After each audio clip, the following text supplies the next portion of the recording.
कल्पना कीजिए, साल 1952 की सर्दियों की एक सुबह की। दिल्ली की हवाओं में नई नई मिली आजादी की गूंज और एक युवा गणतंत्र की हलचल थी। एक शांत कमरे में किताबों के ऊंचे ढेरों के बीच एक 61 वर्षीय व्यक्ति अपनी मेज पर बैठा था। उनकी आंखों पर मोटा चश्मा था, शरीर पर मधुमेह, डायबिटीज और अथक परिश्रम की थकान साफ झलक रही थी। यह डॉक्टर भीमराव अंबेडकर थे। कुछ ही महीने पहले सितंबर 1951 में उन्होंने हिंदू कोड बिल के मुद्दे पर पंडित नेहरू की कैबिनेट से कानून मंत्री के पद से भारी मन से इस्तीफा दे दिया था। वह बिल, जिसे वे महिलाओं को समान अधिकार दिलाने के लिए मील का पत्थर मानते थे, रूढ़िवादियों के विरोध के कारण पास नहीं हो सका था। उनके दिल में एक गहरी टीस थी, एक ऐसा दर्द जो सत्ता छीनने का नहीं बल्कि सामाजिक न्याय के एक बड़े अवसर के खो जाने का था। लेकिन आज उन्हें एक नई जंग के लिए तैयार होना था। उन्होंने अपना काला कोट पहना, जो उनके चौड़े कंधों पर न्याय की एक भारी चादर की तरह लग रहा था। वे सुप्रीम कोर्ट जा रहे थे, लेकिन इस बार सबसे बड़ा सदमा या कहें आश्चर्य यह था कि उनके मुवक्किल कोई शोषित, वंचित या मजदूर नहीं थे, बल्कि वे उत्तर प्रदेश और बिहार के ताकतवर जमींदार थे, जिनमें सबसे प्रमुख नाम था दरभंगा के महाराज कामेश्वर सिंह का। अदालत के गलियारों में फुसफुसाहट शुरू हो गई। पत्रकारों की कलमें रुक गईं। जो व्यक्ति जीवन भर सामंतवाद और जातिवाद से लड़ा, जो भूमिहीनों और दलितों का सबसे बड़ा रक्षक था, वह जमींदारी उन्मूलन के खिलाफ जमींदारों की पैरवी क्यों कर रहा था? क्या बाबा साहेब बदल गए थे? इस सवाल का जवाब उस दिन अदालत के कमरे में मिला, जिसने भारतीय न्यायपालिका को हमेशा के लिए बदल कर रख दिया। इस केस की पृष्ठभूमि को समझने के लिए हमें उस समय के भारत की सामाजिक और आर्थिक स्थिति को समझना होगा। अंग्रेजों ने भारत पर राज्य करने के लिए जमींदारी प्रथा का सहारा लिया था। इस व्यवस्था में चंद लोगों के पास हजारों एकड़ जमीनें होती थीं और लाखों किसान उन जमीनों पर पीढ़ियों से बिना किसी अधिकार के गुलामों की तरह खेती करते थे।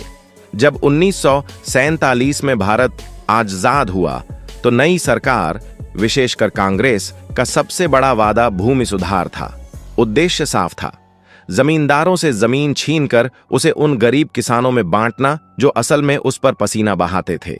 इसी वादे को पूरा करने के लिए बिहार सरकार ने बिहार भूमि सुधार अधिनियम 1950 पारित किया।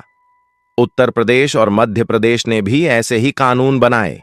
इन कानूनों के तहत राज्य को यह अधिकार मिल गया कि वह जमींदारों की जमीनें अधिग्रहित कर लें। जाहिर है, जमींदारों में हड़कंप मच गया। उनकी पीढ़ियों की सत्ता, धन और जमीनें उनके हाथों से फिसल रही थीं।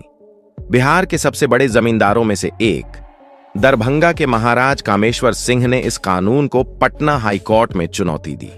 पटना हाईकोर्ट ने इस कानून को असंवैधानिक करार दे दिया। लेकिन मामला यहीं नहीं रुका। सरकार ने हार नहीं मानी और अंततः यह महासंग्राम नवगठित सुप्रीम कोर्ट के दरवाजे तक पहुंच गया। और यहीं प्रवेश होता है डॉक्टर अंबेडकर का। यह इतिहास का सबसे दिलचस्प मोड़ है। डॉक्टर अंबेडकर खुद मानते थे कि जमींदारी प्रथा खत्म होनी चाहिए। उन्होंने तो संविधान सभा में यहां तक कहा था कि राज्य को जमीन और प्रमुख उद्योगों का राष्ट्रीयकरण कर देना चाहिए। फिर उन्होंने इस केस को क्यों लिया? इसका उत्तर उनके संविधानवाद में छिपा है। अंबेडकर का मानना था कि साध्य अंत चाहे जितना भी पवित्र हो, साधन और प्रक्रिया हमेशा न्याय संगत और संवैधानिक होनी चाहिए। उस समय के मूल संविधान में अनुच्छेद 31 एक मौलिक अधिकार था। इसके तहत राज्य किसी भी व्यक्ति की निजी संपत्ति तभी ले सकता था जब वह सार्वजनिक उद्देश्य के लिए हो। उसके बदले में उचित और न्याय संगत मुआवजा दिया जाए। बिहार सरकार के कानून में जो मुआवजे का प्रावधान था, वह बेहद मनमाना और भेदभावपूर्ण था। बड़े जमींदारों को उनकी जमीन की कीमत का केवल एक छोटा सा हिस्सा, लगभग 3 से 10 गुना तक, जबकि छोटे जमींदारों को अधिक दिया जा रहा था। कई मामलों में मुआवजा इतना कम था कि वह केवल एक धोखा प्रतीत होता था। डॉक्टर अंबेडकर को यह मंजूर नहीं था।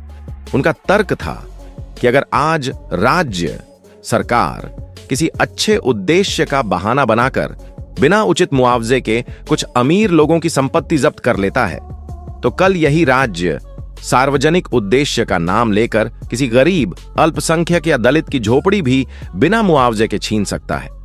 डॉक्टर अंबेडकर किसी जमींदार को नहीं बचा रहे थे, वे संविधान की भावना को बचा रहे थे। वे राज्य की असीमित और मनमानी शक्तियों पर लगाम कस रहे थे।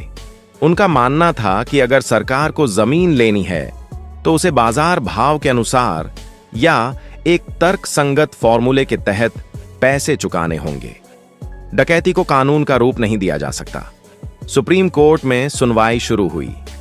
चीफ जस्टिस पतंजलि शास्त्री की अध्यक्षता वाली पीठ इस जटिल मामले को सुन रही थी। जब डॉक्टर अंबेडकर बहस करने के लिए खड़े हुए तो अदालत में सन्नाटा छा गया। उन्होंने अपने तर्कों की शुरुआत संविधान के अनुच्छेद 14 समानता का अधिकार और अनुच्छेद 31 संपत्ति का अधिकार से की। अब जॉनी डॉक्टर अंबेडकर ने किस प्रकार अपने तर्क प्रस्तुत किया। मुआवजा एक भ्रम नहीं हो सकता। डॉक्टर अंबेडकर ने अदालत को समझाया कि बिहार सरकार का कानून वास्तव में जमीन का अधिग्रहण नहीं बल्कि जब्ती कर रहा है। उन्होंने कहा, माय लॉर्ड, मुआवजा उस चीज के ठीक बराबर होना चाहिए जिससे मालिक को वंचित किया गया है। उन्होंने तर्क दिया कि कानून में मुआवजा तय करने का तरीका मनमाना है और संविधान के निर्माताओं, जिनमें वे खुद प्रमुख थे, कि राज्य बिना उचित कीमत चुकाए किसी की संपत्ति हड़प ले। राज्य का विशेषाधिकार की सीमाएं। डॉक्टर अंबेडकर ने अमेरिकी न्याय शास्त्र का हवाला देते हुए के सिद्धांत को समझाया। यह सिद्धांत कहता है कि राज्य के पास सार्वजनिक हित में निजी संपत्ति लेने का संप्रभु अधिकार है। लेकिन अंबेडकर ने जोर देकर कहा कि इस अधिकार की सबसे बड़ी शर्त ही न्याय संगत मुआवजा है। अगर मुआवजा नहीं है तो वह अधिग्रहण नहीं बल्कि राज्य द्वारा की गई लूट है। संविधान की भावना बनाम अक्षर। डॉक्टर अंबेडकर का सबसे शक्तिशाली तर्क यह था कि कानून केवल शब्दों का समूह नहीं है, उसकी एक आत्मा होती है। बिहार लैंड रिफॉर्म्स एक्ट के कुछ प्रावधान, विशेष रूप से धारा 4B और 23F इस तरह से बनाए गए थे कि जमींदारों को मिलने वाला मुआवजा कट-कटाकर लगभग शून्य हो जाता था। डॉक्टर अंबेडकर ने इसे संविधान के साथ धोखा बताया। डॉक्टर अंबेडकर की आवाज में वह बुलंदी थी जो केवल उस इंसान में हो सकती है जिसने एक एक शब्द को अपने खून पसीने से गढ़ा हो। उन्होंने अदालत से कहा कि भावनाएं किसानों को जमीन देना न्याय के तराजू को नहीं झुका सकती। प्रक्रिया का पालन होना ही चाहिए। सुप्रीम कोर्ट के लिए यह एक धर्म संकट था।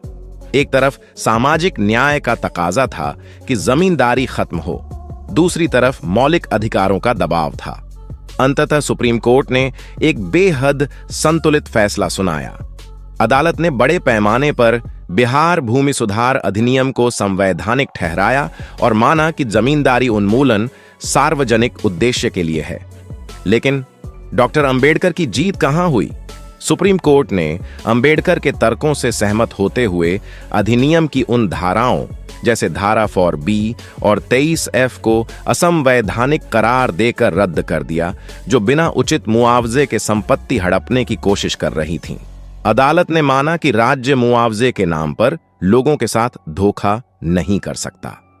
अंबेडकर ने यह साबित कर दिया कि कोई भी सरकार, चाहे वह कितने भी बड़े बहुमत में क्यों न हो, संविधान की मूल भावना और नागरिकों के मौलिक अधिकारों के साथ खिलवाड़ नहीं कर सकती। इस केस ने भारतीय राजनीति और न्यायपालिका में एक ऐसा भूकंप ला दिया कि तत्कालीन प्रधानमंत्री पंडित जवाहरलाल नेहरू को संविधान में पहला संशोधन 1951 लाना पड़ा। इस संशोधन के जरिए 9वीं अनुसूची जोड़ी गई, जिसमें भूमि सुधार कानूनों को डाल दिया गया ताकि उन्हें अदालतों में चुनौती न दी जा सके। अंबेडकर इस संशोधन के भी सख्त खिलाफ थे, क्योंकि उनका मानना था कि न्यायपालिका की समीक्षा का अधिकार छीनना लोकतंत्र के लिए घातक है। स्टेट ऑफ बिहार बनाम कामेश्वर सिंह का यह केस केवल कानूनी किताबों में दबे पन्नों का एक हिस्सा नहीं है, यह हमारे लिए आज भी एक जीता जागता सबक है। जब हम इस पूरी घटना का विश्लेषण करते हैं तो अंत में एक गहरा संदेश उभर कर आता है। नंबर 1, साध्य और साधन की पवित्रता। यह कहानी हमें सिखाती है कि केवल हमारा उद्देश्य अच्छा होना काफी नहीं है, उस उद्देश्य को पाने का रास्ता भी सही और कानूनी होना चाहिए। सरकार का उद्देश्य गरीबों को जमीन देना महान था, लेकिन उसका तरीका बिना उचित मुआवजे के जमीन छीनना गलत था। अंबेडकर ने हमें सिखाया कि रॉबिनहुड बनने का काम किसी चुनी हुई सरकार का नहीं हो सकता। सरकार को हमेशा कानून के दायरे में काम करना चाहिए। नंबर 2, सिद्धांतों के लिए खड़े होने का साहस। सोचिए, उस समय अंबेडकर पर क्या गुजरी होगी। उनके राजनीतिक विरोधियों ने उन पर ताने कसे होंगे कि देखो, गरीबों का नेता अमीरों का वकील बन गया। लेकिन अंबेडकर ने लोकलुभावनवाद की परवाह नहीं की। एक सच्चा राजनेता और वकील वह होता है जो भीड़ की तालियों के लिए नहीं, बल्कि सही उसूलों के लिए लड़ता है। उन्होंने व्यक्तिगत छवि से ऊपर उठकर संविधान की रक्षा की। नंबर 3, राज्य की शक्तियों पर अंकुश। यह केस एक चेतावनी है। अगर हम किसी अच्छे काम के लिए सरकार को कानून तोड़ने या संविधान को बायपास करने की छूट दे देते हैं, तो हम अनजाने में एक तानाशाह को जन्म दे रहे होते हैं। आज वही असीमित शक्ति जमींदार के खिलाफ इस्तेमाल हुई, कल वह किसी आम नागरिक, किसी पत्रकार या किसी कमजोर वर्ग के खिलाफ इस्तेमाल हो सकती है।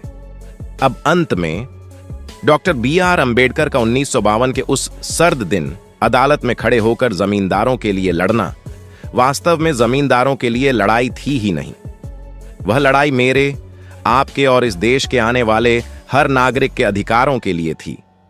वह इस बात की गारंटी तय कर रहे थे कि भारत का राज्य कभी भी अपने नागरिकों का शोषक न बन पाए। यह केस हमें याद दिलाता है कि संविधान केवल कागज पर लिखे गए अक्षरों का नाम नहीं है, वह एक भावना है, एक आत्मा है। और जब भी कोई सत्ता उस आत्मा को कुचलने की कोशिश करेगी, तो इतिहास में हमेशा एक अंबेडकर खड़ा होगा, जो काले कोट में अदालत की चौखट पर न्याय की गुहार लगाएगा और सत्ता की आंखों में आंखें डालकर कहेगा, कानून से ऊपर कोई नहीं है। आज की वीडियो में बस इतना ही। यदि आपको हमारे द्वारा बनाया गया यह वीडियो पसंद आया हो और आप चाहते हैं कि हम बाबा साहब के इस मिशन को आगे बढ़ाएं, इसके लिए आप हमें आर्थिक मदद कर सकते हैं। स्क्रीन पर दिए गए QR कोड पर स्कैन करके आप हमें आर्थिक मदद कर सकते हैं, जिसकी हमें इस समय बहुत ही आवश्यकता है। बाबा साहब पर बनाया गया हमारा यह वीडियो कैसा लगा, आप हमें कमेंट करके जरूर बताएं। दोस्तों, आज की वीडियो में बस इतना ही। इस चैनल पर मैं सिर्फ बाबा साहब के जीवन से जुड़ी छोटी बड़ी सभी जानकारी लेकर आता रहता हूं। यदि आप बाबा साहब को पसंद करते हो और इनके बारे में और अधिक जानना चाहते हो, तो हमारे अंबेडकर साहब जी YouTube चैनल को सब्सक्राइब कर लें। वीडियो को पूरा देखने के लिए धन्यवाद। उम्मीद करता हूं